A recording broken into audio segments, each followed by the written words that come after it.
इस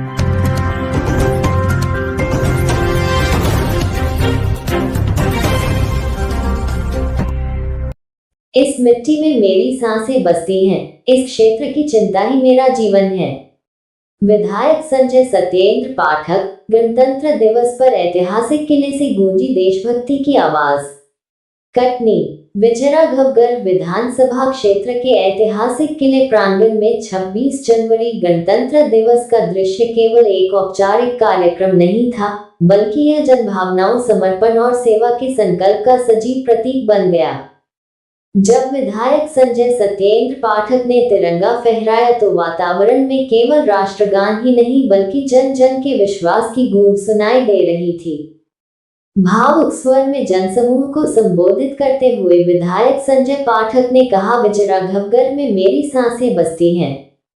मेरे जीवन का हर पल इस क्षेत्र के नाम है।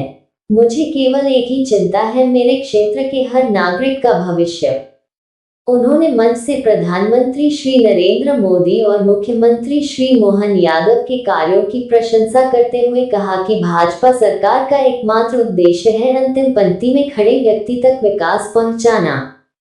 ध्वजारोहण पश्चात किला प्रांगण में आयोजित कार्यक्रम में नगर परिषद अध्यक्ष श्रीमती राजेश्वरी हरीश दुबे ने विधायक का पुष्पगुच्छ भेंट कर स्वागत किया। थाना प्रभारी श्री रितेश शर्मा के मार्गदर्शन में पुलिस बल द्वारा दी गई सलामी ने आयोजन को गरिमामयी बना दिया। नगर के वरिष्ठ नागरिक, व्यापारी, सामाजिक कार्यकर्ता, जनप्रतिनिधि और प्रशासनिक अधिकारी बड़ी संख्या में उपस्थित रहे। हर चेहरे पर गर्व था, हर आंख में उम्मीद। हाई स्कूल में आयोजित सांस्कृतिक कार्यक्रम ने समारोह को और भी भावनात्मक बना दिया। विद्यार्थियों ने स्वागत गीत, देशभक्ति गीत और भारतीय संस्कृति पर आधारित प्रस्तुतियों से सबका मन जीत लिया। छात्र सुमित प्यासी द्वारा विधायक को समर्पित गीत सुनकर पूरा परिसर तालियों की गड़गड़ाहट से गूंज उठा।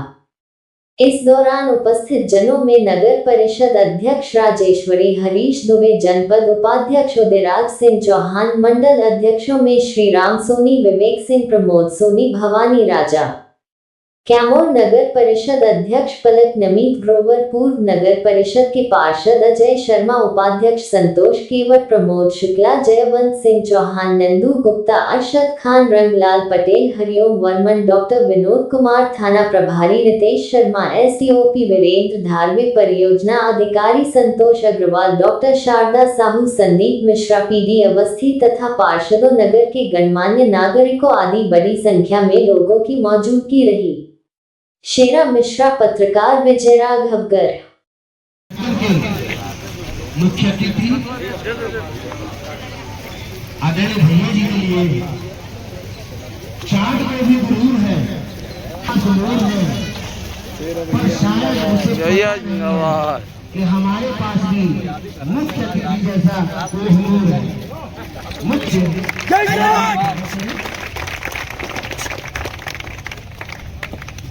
एनसीसी कैडेट,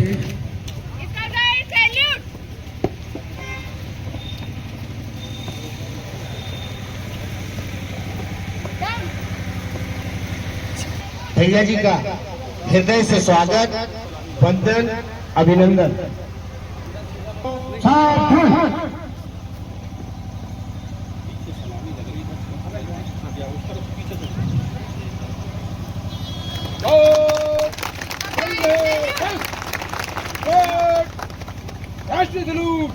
राष्ट्रगान शुरू कर।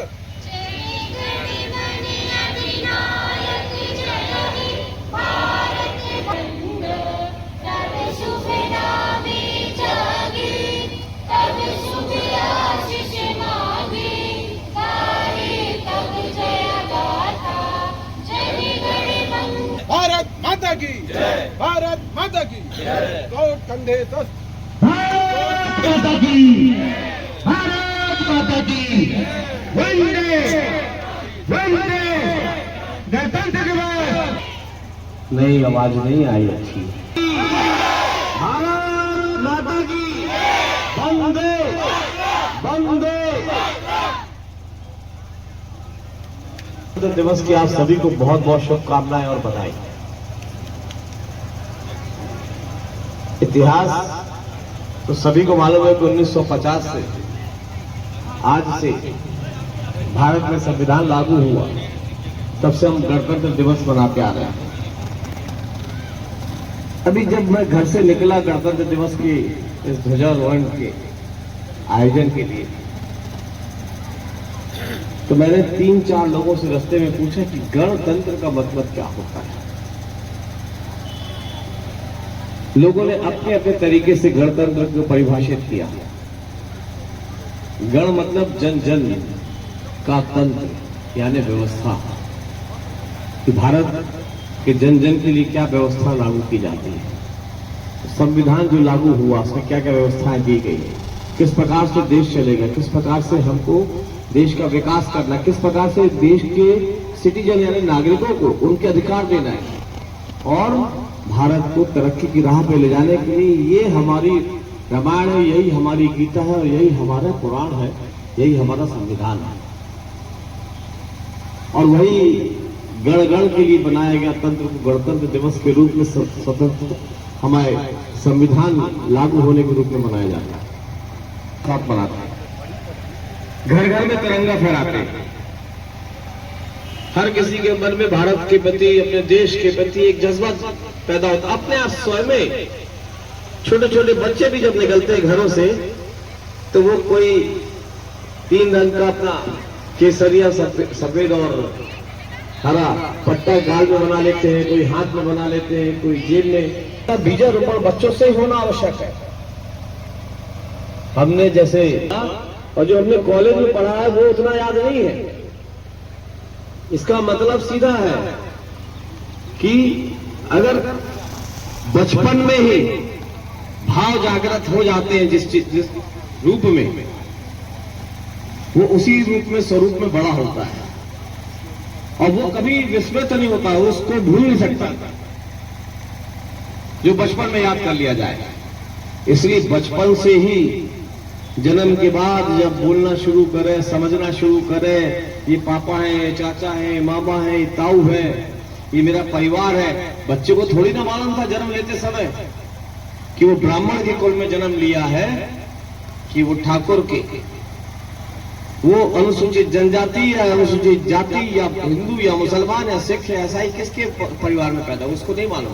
उसको धीमे धीमे करके बड़ा जब होता है तब पता चलता है कि हम किस समाज में पैदा हुए, हमारी जाति ये है, हमारा परिवार ये है, हमारा कुल ये है, हमारा सरनेम ये है, हमारा गोत्र ये है। जैसे ये याद होता है, याद कराया जाता है, आभास कराया जाता है, संस्कार डाले जाते हैं। आज गणतंत्र दिवस में तो मैं हर किसी से यही प्रार्थना करूंगा कि जब परिवार के संस्कार डालते हैं, जब घर के संस्कार डालते हैं, जब समाज के संस्कार डालते हैं, उससे बड़ा एक संस्कार है देश के प्रति भाव का, देश के प्रति प्रेम का, देश के प्रति अपनी नैतिक जवाबदारी और जिम्मेदारी का। ये संस्कार भी बच्चों में पैदा होते ही डालना शुरू करना चाहिए। कहता है अपने आप को अमेरिका कि मैं विश्व का सबसे शक्तिशाली हूं। उस विश्व का सबसे शक्तिशाली नहीं, विश्व का सबसे अहंकारी देश। और शक्ति कैसी है उसके पास? हमारा राष्ट्र ध्वज, हम अभी चले आ रहे थे गाड़ी से, तो बच्चे हाथ में झंडी लिए थे, एक की झंडी गिर गई, दूसरे ने उसको उठा के तत्काल दे दी। लेकिन वो अमेरिका अहंकारी, उसका राष्ट्रध्वज जूते में मिलेगा, उसके राष्ट्र ध्वज का निशान जो रहेगा, राष्ट्र ध्वज जो रहेगा, वो जूते में, चप्पल में, थैले में, झोले में, हर जगह मिलेगा। एक भारत ऐसा देश है हमारा संस्कारों का, जो अपनी सनातनी परंपरा को लेकर चलता है, जहां पर राष्ट्र को हमने राष्ट्र माता माना, इसलिए हम कहते हैं भारत माता की जय। वो व्यक्तित्व का नाम है, ईश्वर के भेजे हुए दूत का नाम है नरेंद्र मोदी। आदरणीय नरेंद्र मोदी जी के नेतृत्व में आज भारत सर्वाधिक सुरक्षित महसूस हो रहा है। आज भारत की साख आज विश्व में सबसे ऊपर है। अभी अमेरिका ने वर्ल्ड पीस कमेटी बनाई, इस कमेटी में भारत सम्मिलित नहीं होगा, क्योंकि भारत जानता है कि क्यों है। भारत को जब सम्मिलित होना होगा, जिस जगह सम्मिलित होना होगा, जिस कमेटी में जाना होगा, अपनी शर्तों में जाएगा। ये नरेंद्र मोदी का भारत है, ये आज का भारत है। ये आज के जैन जी का भारत है। आज का भारत का युवा नरेंद्र मोदी जी के साथ है। नरेंद्र मोदी आज भारत के युवा को विश्व का सर्वश्रेष्ठ नौजवान बनाने पे लगे हुए, सर्वश्रेष्ठ सफल व्यक्तित्व बनाने में लगे। ऐसा कोई फील्ड नहीं है, ऐसा कोई क्षेत्र नहीं है जहां पे कार्य न करें। आप चाहे छात्रों की शिक्षा की बात करो, चाहे मेडिकल फैसिलिटीज की बात करो, स्वास्थ्य सेवाओं की, चाहे सिंचाई की बात करो, चाहे पेयजल की बात करो, चाहे सड़कों के निर्माण की बात करो, चाहे हवाई अड्डों के निर्माण की बात करो, चाहे रेल के विस्तार की बात करो, और चाहे उद्योग धंधों की बात करो, और चाहे खेती को लाभ के धंधा बनाने की बात करो। ऐसा कोई फील्ड नहीं है जहां नरेंद्र मोदी जी की सरकार छोटी छोटी जगह काम